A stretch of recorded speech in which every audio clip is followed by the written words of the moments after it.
Hello, everyone, and welcome to today's mindset call. Today, it's going to be on state. State is really important in terms of getting to where you want to go. So you've got to get your mind, body, and spirit all into alignment in order to be able to reach your goal. So I think a call about state is going to be really, really good for us, like in the last 9 days of the month, just to ensure that we're getting in the best position we can be to do our best. And all we can do is our best. But these calls on Thursdays are to help everyone just get that little bit of motivation needed to get to the next level. Because I appreciate that sometimes we need a little kick or need to hear something different in order to get what we need to get to the next level. And I'm excited because today I want to start the call with a clip from the GoPro event. A really amazing guest speaker that I was listening to yesterday. Let me just stop share. That got me in tears, and that's the kind of motivation that right now I definitely needed. So I wanted to share that with you. Let me just see if I can get this up for you guys. So this is just going to be a listening in for a little bit, and then we will open it. Now, where is my internet? Got it. Okay, so this is a woman called Nichols. If any of you guys have watched the film The Secret, I have many times. She was a guest speaker on that. And she is absolutely wonderful. Let me just get to exactly the right time I wanted to start it from. And I hope everyone's comfy because this is a beautiful, beautiful one. Let me just check that's right, yes. Getting hard. When does it stop getting hard, right? You're asking that question. When does it Let me, we want the right time.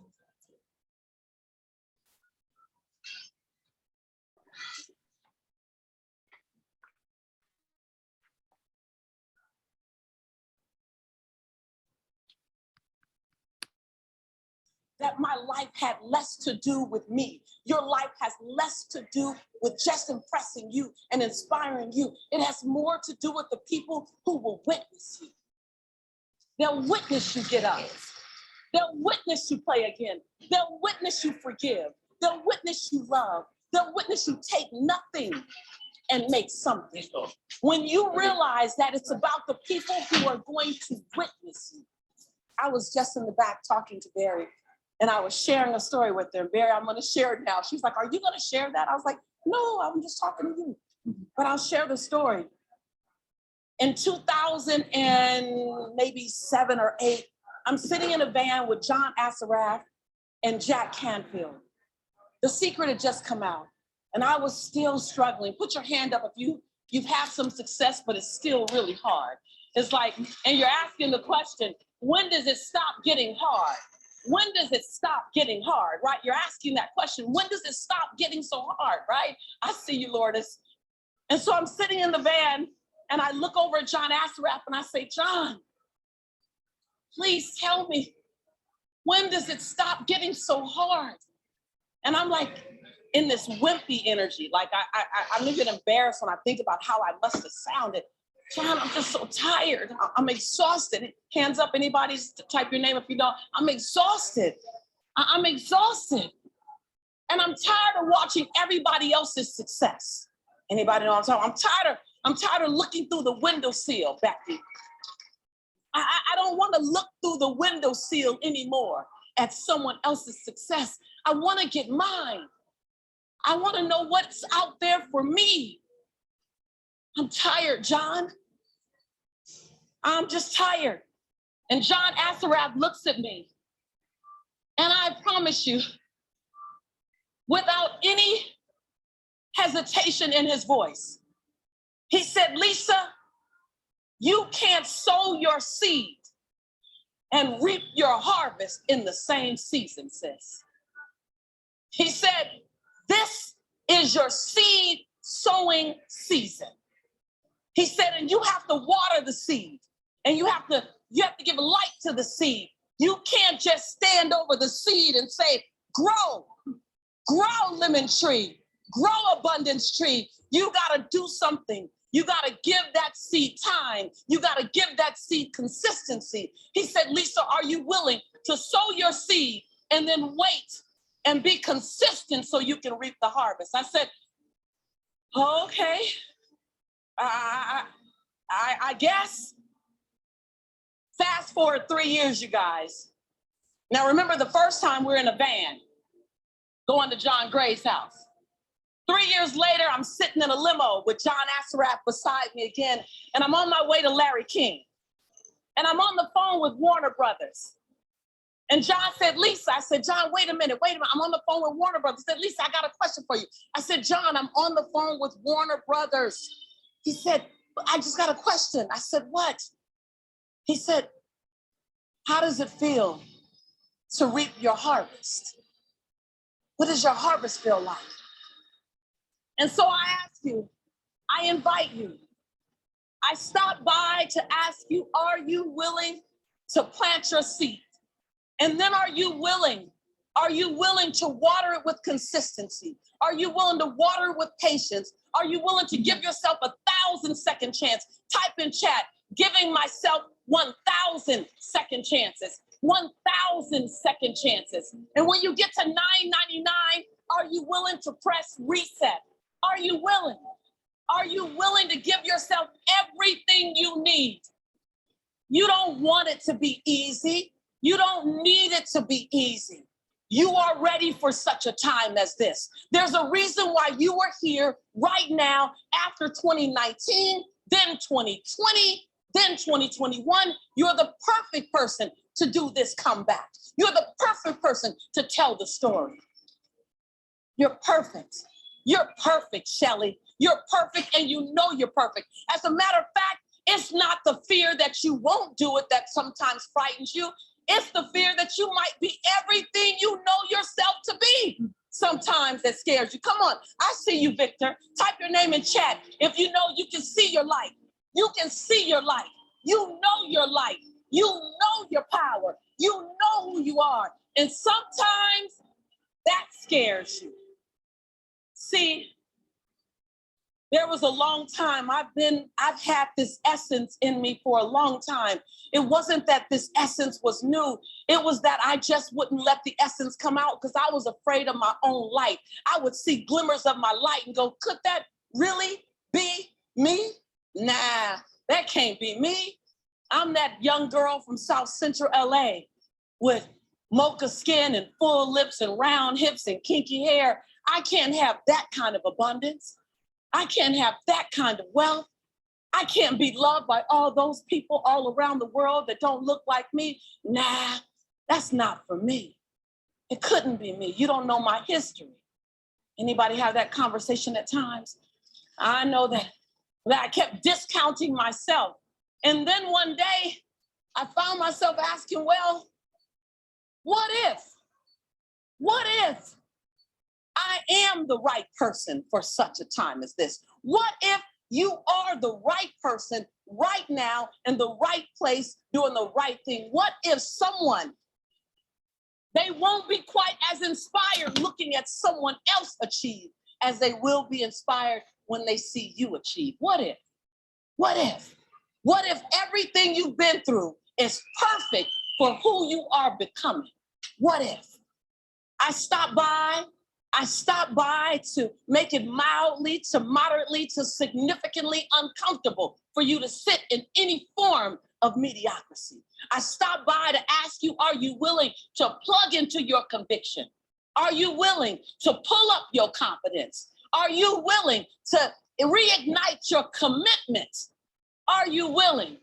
Are you willing to say, I'm willing to be consistent? I'm willing to be committed. I'm willing to do that thing that I thought I didn't want to do anymore so that I can get that thing I always known was for me. You know why? Because abundance is your birthright. Happiness is your birthright. You're not supposed to look through the window at someone else loving their life. See, it's your birthright to love your life. It's your birthright to have more than enough. It's your birthright to create generational wealth. It's your birthright. It might not be what you know today, but it still is your birthright. I want you to type in chat, it's my birthright. It's my birthright to be happy. It's my birthright to have wealth. It's my birthright to be healthy. It's my birthright. It's my birthright. Now put an explanation on it. It's my birthright. And then realize that things are going to come to test you. Don't be so surprised when you're tested. Don't worry about the test. Don't trip on the test. 2020 test, 2021 test, 2022, there's another test coming. Don't be worried about the test, because so often people are concerned, can I fly? Can I really fly? And I'm gonna say right now, don't worry about if you can fly. Don't put stock in can I fly. Put stock in how many times am I willing to get up if I fall. Because if you get up, if you know you'll get up, type in chat, I trust my get up. If you trust your get up, then the fly will take care of itself. If you trust your get up, then it's only a matter of time before you're going to soar. If you trust your get up, then you gotta fly. If you trust your get up, something is going to happen if you trust your get up. Don't worry about your fly. Trust your get up. Oh, you don't understand. When I look at the things that made me continue to go, it wasn't that I always flew. It wasn't that every time I took a leap, I soared. It was that every time I took a leap, I knew if I fly, it's gonna be good. But if I fall, I'm gonna get up. So can you be committed to your get up? Because if you can get sold out on your ability to get up from anything, then you'll go after more.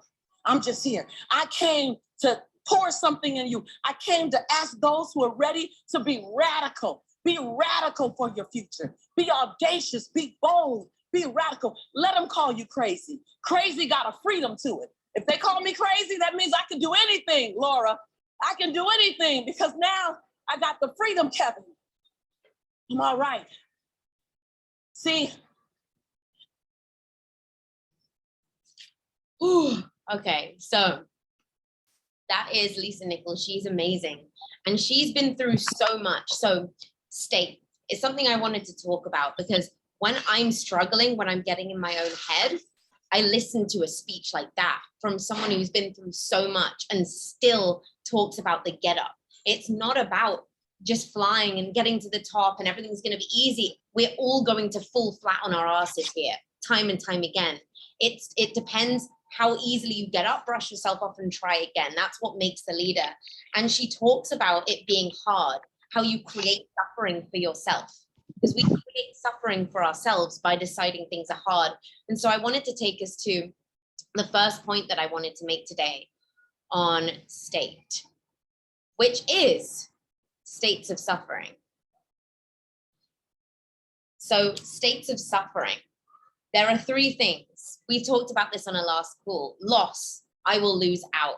We avoid these like the plague. We're terrified of loss, the thought of losing out. Less, I will have less. And never, I will never have. Those three things can paralyze us. And what Tony Robbins likes to say is, what are your favorite states of suffering? Pick two of your favorite flavors of suffering. So for example, mine's are things not going as planned and getting really upset about it and just reveling in the fact things didn't go as planned, or someone not living up to my expectations. So giving my power away because I'm like, oh, they didn't do what they were meant to do. That's my flavors of suffering. Or it could be loss of money, or it could be your business not going as planned. These are all flavors of suffering that we choose to identify with. So what are your two favorite things that you love to suffer about? You love to go over and over in your head and go on that, oh, it's that thing again. I'm going to really suffer on that and really feel for myself. Because Lisa said it. When she started her journey, she'd already done The Secret. She was already in a film about manifestation and she was still suffering. She still put herself through saying, oh, it's really hard. How am I going to do it? And she says, now that's icky. I can't believe I ever thought like that. But we do sometimes pick things and suffer with them. We choose to suffer with certain flavors. But she said it's about the get up. She doesn't choose to revel in that suffering anymore. But what are your favorite stories, the things you tell yourself that you're suffering about? This can be triggering. When I read mine, I was like, hell. But this is important to understand what we're doing. There are two states, suffering states or beautiful states. We choose, but we need to exercise the control of our brain. We get to choose. People that are continually in the cycle of suffering have chosen that, whether they like to say it or not, because people who are in states of suffering say that it's not a choice and they can't help it and everything's unfair. But that mindset is also a choice. So we can choose beautiful states of existence. So I hope that you can think of the two things that you hold on to the most to suffer with. Let me just see people's bits. Kevin, you can see your light. It does scare you sometimes. Exactly. It's scary. But we have to keep pushing forward, because if we can inspire one person to live a life that they're going to not suffer with anymore and live the life of their design, it's worth it. So there are two states. I hope people thought of your two favorite flavors of suffering. And now you know, you're like, damn, okay, I know about those. Just check the chat. Exhaustion and like, oh, you like to identify with, I'm too tired or I don't have enough. So normal. But again, this is a choice. And what I like to do when I'm feeling my triggers of my flavors, I watch a speech like that. I watch a speech from someone who has gone from nothing to everything. And every bit of passion in their voice like lights me up again. And I'm like, I can't identify with the suffering anymore. That's ridiculous. I need to keep going. Get out of your own way. I made a really, really bad diagram, but it's there. What is state? So your state is dependent on three things. One, the bottom of the triangle, it's meant to be is physiology, your body. Two, focus. And three, language and meaning. Life is controlled by meaning and emotion. That determines the quality of your life. So physiology, you've got to keep yourself moving. We're energetic beings. We have to move, we have to dance, we have to play, we have to do those things. Two, focus. What are you focusing on? Is it lack? Is it your flavors of suffering? Or is it a beautiful life? Exercise control over that. Exercise control over your body. And three, language and meaning. What meaning do you put on things? What language do you speak to yourself and others in? How do you speak to yourself? Do you catch yourself either saying something negative and go, oh, or are you unaware that you're speaking in a certain pattern? You experience the part of life that you focus on. You experience the part of life that you focus on. So if you're focused on lack continually, guess what you're going to get a lot of? It's fascinating. Is this the end or the beginning? We can look at things like that. Lisa Nichols says, when you fall down, are you going to focus on it as the end, or is it the beginning of a new chapter? We've got to reinforce the positives in all of the situations. So whatever people do, they have a reason. There's a reason people hold on to ideas, beliefs, anything that they do. There are 6 human needs, but we don't all value them equally. There are 6 human needs, but I want you to write them down and then write them in the order of importance to you. Because when we can understand each other's needs and why we act, it makes sense why people do the things they do. This will make sense in a second. So the 6 human needs that every human needs, not in a particular order, are certainty, uncertainty, and variety is the second. The third is a feeling of significance. The fourth is love and connection. The fifth is growth. And the sixth is contribution. Every human has these needs as their baseline. And we act for certain ones. So my level of importance will be different. There are certain ones of those that resonate with me a lot more. Put them in order, or pick 2 or 3 that resonate with you the highest. Like, what are the needs that you are looking to get the most of? Is it that you want to contribute so much in life? That's like your number one priority. I've got to contribute. Or I need certainty. I have to have certainty, otherwise I completely get lost. Or is it that you love, so this is me 100%. I love uncertainty and variety. I love being uncomfortable. I get bored. I have to move on to something else that's very unclear because I grow from that. Do you need to be significant? Do you want to be recognized? Do you crave love and connection of humans? Is that your primary? Or is it growth? Are you obsessed with growing? It's funny because to a degree you'll have all of these, but what's like your top ones? If you can't do all 6, don't worry, 2 or 3. And feel free, of course, always to share these. So Juniper's significance and connection, that's beautiful. So now you can understand why you act the way you do, why you think the way you do. Because people who need significance will have different limiting thoughts than those who aren't bothered about that. It's very, very individual to you. Growth and contribution, growth and connection. Amazing. So 2 number ones is growth. So if you're not growing, you're going to start freaking out. If you like growing, you've got to get uncomfortable as hell to feel that, to really live that desire. You've got to get real uncomfortable. Bree doing her first Mega Zoom the other week. God, that must have been really uncomfortable. But guess what? Afterwards, she was absolutely flying. I've never heard such an excited human being because she was getting that growth that she is so wanting.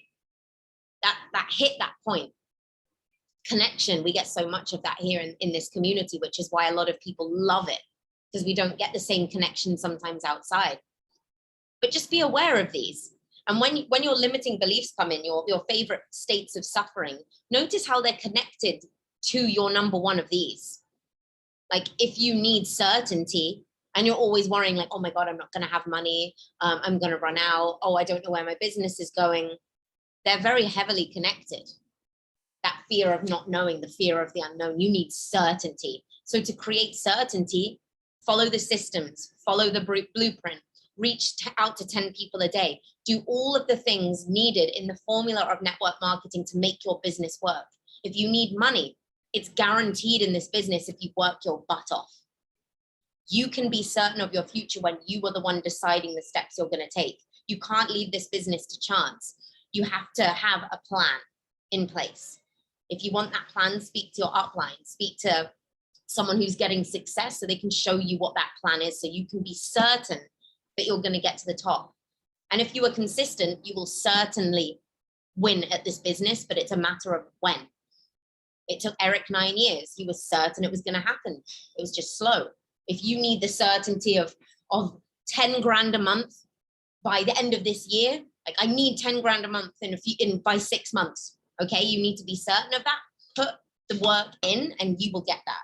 So different things drive us. I found this absolutely fascinating. Just more mindgasms for everyone. So there are 3 ways that we meet our needs. So positive ways, neutral ways, and negative ways. So today we're going to focus on just the positive and negative. So for example, the positive ways I meet certainty are eating superfoods, nature, and maintaining my business. When I do those 3 things, I feel certain about things. I know I'm going to be healthy. I'm getting what I need. I'm a product of my business.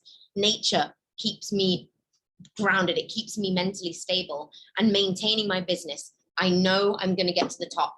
That's a certainty for me when I do those things. But negative, jumping into a relationship because we're scared of being alone, relying on your parents to bail you out if you have money in your family, being like, oh, I can always fall back on that, or playing a victim. These are all very vulnerable shares from me that I do. So playing the victim, I'm a Scorpio. I used to be really manipulative. So when I wanted something from someone, I just play the victim. I could get anything from my parents if I just cried. So I figured that out young. I was like, oh, I'm smart. If I play the victim, my parents will do anything that I need. And I just got really good at doing that. And then I had to go, whoa, that's toxic as hell, and stop doing that. But they're ways that I met certainty and I knew I could get them. So for all of your top 3 or top 2, write the positive ways that you meet that growth, connection, any of them, and the negative ways in which you do that. So I want to give you some time to really think on the positive ways that you achieve the top ones and the negative ways. And you feel free to comment, feel free to put your hand up so we can share and speak about this, because this can be quite deep, quite triggering. I took a while thinking about these. I did it for every single one. So I was like, damn, I want to know about all of these. But our beliefs and values control everything in our lives. It's important to get to the reasoning. And these are the 6 things that humans need and desire above all else.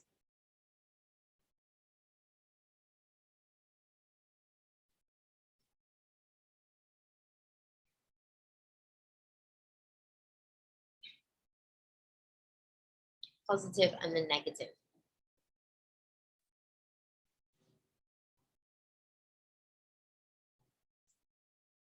And then you can start working on the negative ones. Damn, do I really need to do that to get what I want?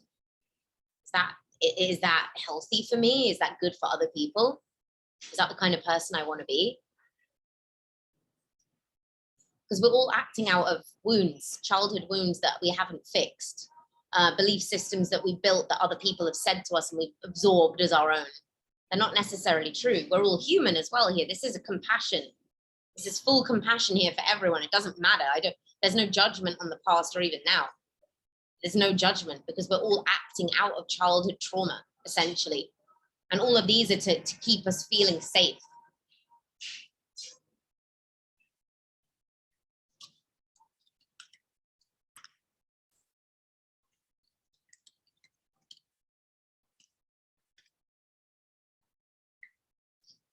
Wanting to use your energy. That's light worker stuff. Wanting to use your energy to impact others in a positive way so you become a people pleaser. That's really good. Great observation. But that's not serving you. And it's not serving other people, actually. That's a boundary thing. I had to learn boundaries. It's tough. Thank you for that share, Curtis. So if you've all had a little think about that, remember, you can always come back to this. If you want to share this with your team, Kevin's asked me, he wants to, let me know. I can send you the slides. These are really good ways to get into what you need. Healing others before myself to avoid my flaws. Isn't that fascinating? Oh my goodness. Yeah, absolutely. Sometimes we don't want to do the work and we just say, oh my God, but we want to help other people. But when we start doing it on ourselves, we inadvertently help other people anyway, just by showing them how it's done. But it's really good to notice, Brie. It's really awesome. Okay, so now I want to go into two really important things to humans, our belief and our value.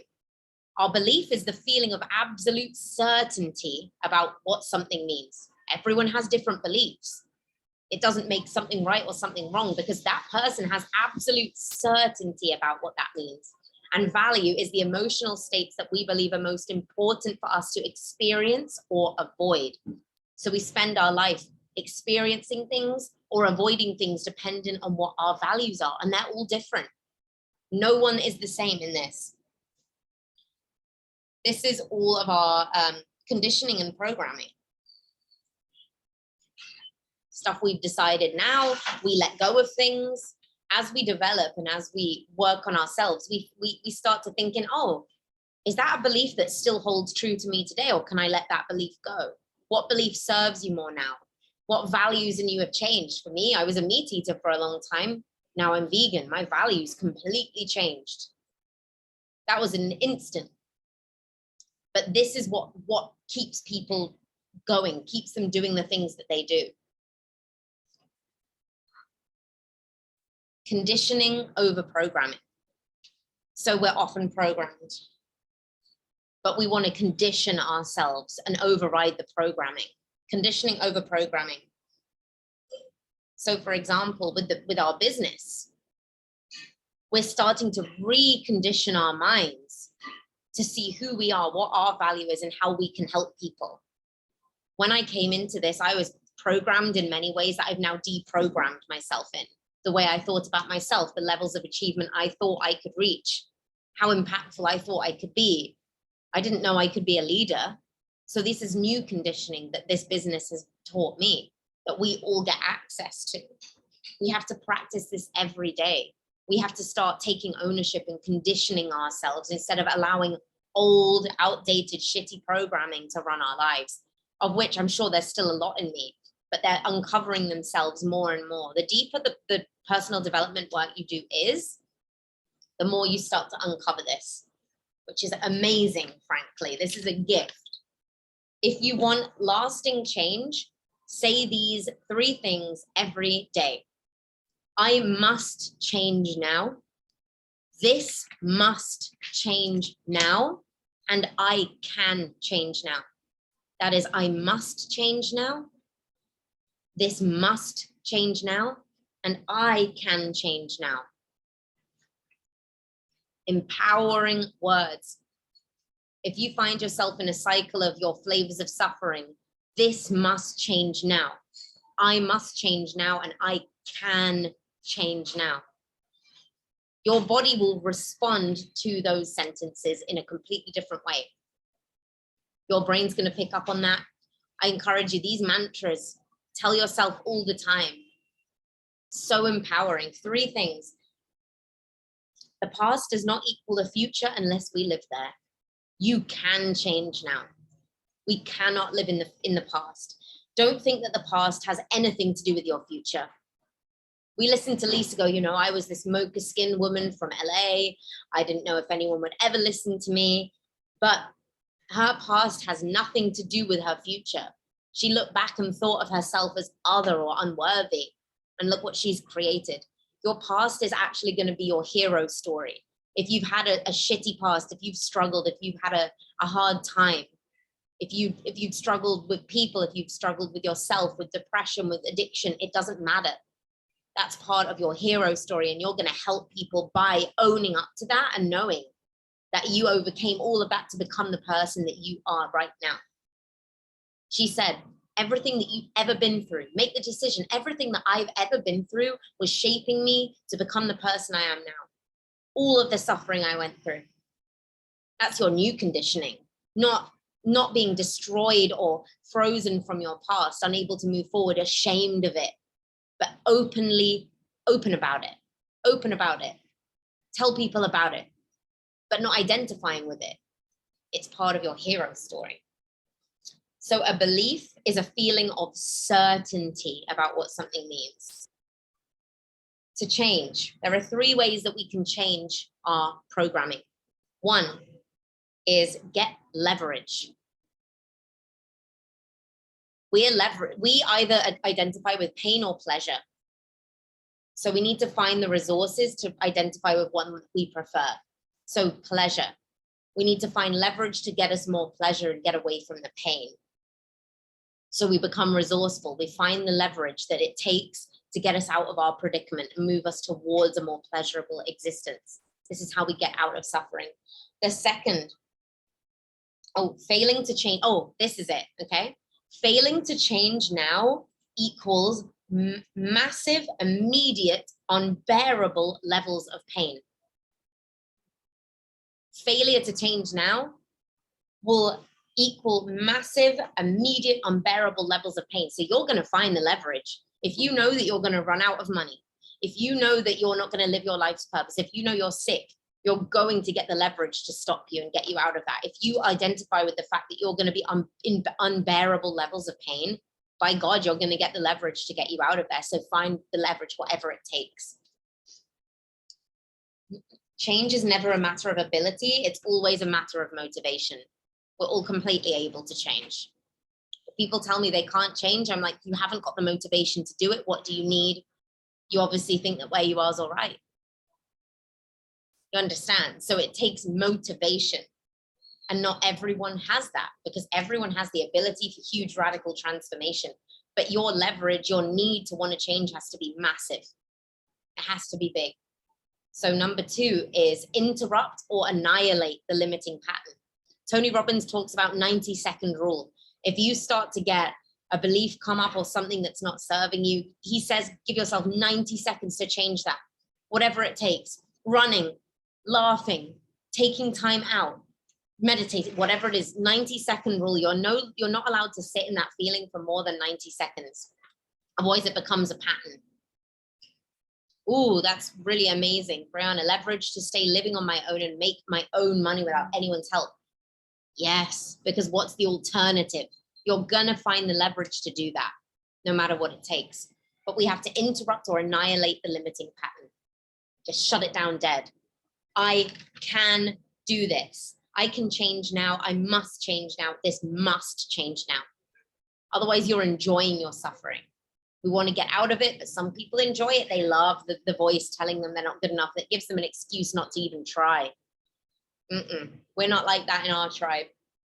And number 3, create a new empowering pattern and reinforce it until it's habit. And now I'm going to teach you how to create momentum to get out of it. We have to reprogram our minds. So we need to get into peak state. And what peak state is when I wake up, I go and meditate, I go to the gym, I drink my superfoods, and I'm absolutely high. I'm high from life. I can't believe that I'm living my life. You have to find a way to get you into that state. It could be working out. It could be drinking your green juice. It could be listening to music that you love. But you've got to get into that peak state for you to be able to create momentum. I start my day in peak state. So all day I'm absolutely loving working. I can't stop. Nothing can stop me. I'm so inspired. The creation is coming. Everything I'm doing so fun. It becomes joyful when you're in peak state. So you've got to decide, commit, and resolve. Decide, commit, and resolve. When you're in peak state, it's time to make a decision. Make the decisions when you're in a peak state. That's when the real inspired ideas are coming. And you've got to take massive action. I say it every week, massive action, which is why we're going to be hosting a 90-day run from May. Next month, next Thursday, I'm going to be talking more about the beginning of that. But we've got to take massive action and stay consistent. Be smart. Strategy and plan. For example, what we can do is, for a strategy, divide the group volume you need by the number of days left of the month. How many points do you need to make a day to hit your goal? Measure it more often. We're not going to go, oh, we're just going to see what happens. I'm just going to try and make a sale today. No, you need to know how many sales you've got to make today. How many people you've got to speak to today to get that number by the law of averages. Take your business by the reins. This is your business. Don't let it fly on by. We can decide. Assess whether it's giving you the emotional results you want. If not, you can change it. How do you feel when you work? We talked about that last week. Is it giving you the emotional results you want? Do you feel amazing when you've done a work day? Does it light you up when you hit a new rank? Are you emotionally feeling better doing this? Because if not, you can change that and make it more fun. I find working hard really, really fun. It's my fun. Praise yourself and reinforce that. Praise yourself for what you're doing and just every day reinforce how freaking badass you are. I'm amazing. Do it for yourself. You don't need other people to tell you. Cause yourself to be happy now. Be happy now for no reason. Just get there, get happy. And thoughts are imagination, not fact. Remember that. Your thoughts are entirely made up based on the beliefs that you've practiced over and over in your head. They are imagination. They're not real. So practice happy thoughts. That's my challenge to you. When you're in peak state, think of things that you love. Animals, vegan food, your family, your partner, the beach. When you're in peak state, you can amp it up even more by visualizing. That's what we like to do at the beach. Yeah. We'll meditate and I'll listen to a visualization by Aaron Doherty. And he's telling me to become the best version of myself. And he's telling me to feel it and touch it and taste it. And I'm like crying. And then my meditation finishes and I open my eyes and the sun is rising. And I'm like, oh my God, I love everything. And then I go through my gratitude list. You can enhance all of this. Yeah, he is the bomb. And I've enrolled into his course. And I have a library of every single one of his meditations you can download onto your Spotify. So if anyone wants that, hit me up on Instagram, because his meditations, if practiced repeatedly, they're a game changer. I love him as well. I love him too. He's amazing. Okay. So I want you to think a little bit again. What are 2 past decisions you've made in your life that have positively impacted your life? 2 past decisions. Mine were leaving my business, leaving my husband, leaving my business, not leaving my business, leaving my husband and starting my business. The 2 most profound choices that I've made that changed my life. What are your 2? 2 choices that changed your life. Spelling's not important. Chloe's like, I can't spell. It doesn't matter if you can't spell. Just write them down. Think about them. Breaking up with your boyfriend and going vegan. Oh, yeah, going vegan. Breaking up with your boyfriend. Yes, it's like making space for better things to come. Amazing. Thanks, babe. Yeah, Rena's shouting, moving to Mexico. Yes, these are all amazing. So, there's more. Disconnecting with toxic friends. Yeah. Real important, real empowering. Changes your life. vegan and starting your business. Vegan. Yeah. Yeah, me Vegan. and Sam are the same. Oh, Chloe's got the same as you, Sam. Going vegan and starting your business. Vegan and leaving my husband are on par. Quitting alcohol and starting my business. Doing ayahuasca. Oh, And I don't remember how to pronounce that. Ibogaine. yeah. Yeah, breathe. Ibogaine. Ibogaine. I want to do that. Actually, one of mine was peyote. That changed my life. Plant medicine's the king. This is awesome. Quitting alcohol. That's amazing, Dan. Yeah, exactly. Focus on those two. And now, how did they change your life for the better? And what finally got you to decide? How did they change your life for the better? And what was that thing that happened that made you make that decision? Rock bottom. Yeah. For both of them, for me, as well as Chloe, was hitting rock bottom and making a decision.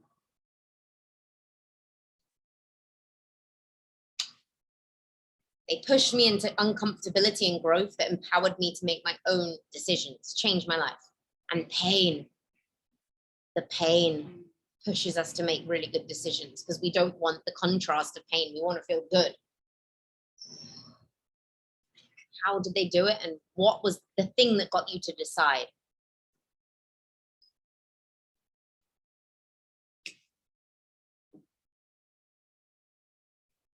Yes, Juniper. Or Brianna, yeah. Having kids and making the connection to veganism, yes. Vegan and choosing to heal myself, yes. Quitting alcohol and leaving the city to build at the family property, yes. Oh, these are all so nice.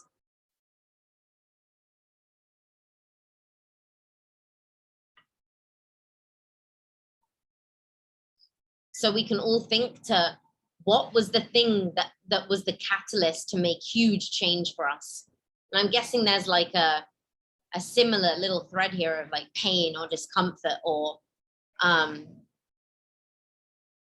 yeah, it's similar. Veganism wasn't really that for me. Veganism was just, I watched something and thought, holy shit, what have I been doing? Low point, rock bottom, yeah. So we always have the ability to shift our life.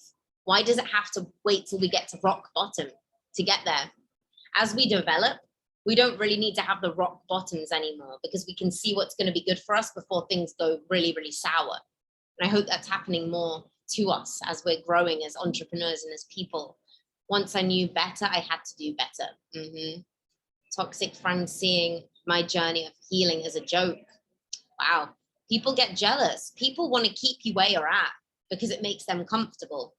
If comfortability is their number one, seeing their friend fly when they're not is going to suck for them. They will not want it. We've all had friends like that. They can't bear to see us win. They're not friends. And like I was saying, we're going to be doing a 90-day run all together, yay, of commitment to this because we know what can happen when we make a decision. All of the good things we were talking about, they're all possible, all these catalytic events that we go through. So if we commit to 90 days of giving everything to something, we could all be crowned in 90 days. I'm not even kidding you. Crazy things have happened when people commit to something with all of their might for a short amount of time. So I'm going to be doing all the work this week to get it blueprint ready, to get everyone ready to really commit to themselves for 90 days. Because that's where we'll see absolute magic here. And I want it for everyone. Because we're all making the decision to level up as humans, to let go of our old beliefs, to say no to anything that isn't serving us anymore, and to figuring out how we can become better leaders, better people. That's what we get to do together. So I am just going to check in the chat. Yeah. Oh, yay. Cool. I'm excited that everyone is in for that. Amazing. So thank you so much for all being here for mindset training today. I hope that you got some gems today or learned something about yourself, or even if that video just made you think, hell, I'm going to now voice note 50 million people. I'm so pumped. I want to be that woman. So I'm just going to stop the recording and then we'll pause it and we're going to go on to Chloe's meditation call in about 5 minutes time. But I love you all. Thank you so much for your beautiful shares and for being here and showing up for yourself. And this will be recorded, remember, so you can always watch it again or share it. But thank you so much, angels. And I will be back in 5 minutes when we're set up for meditation. Love you all.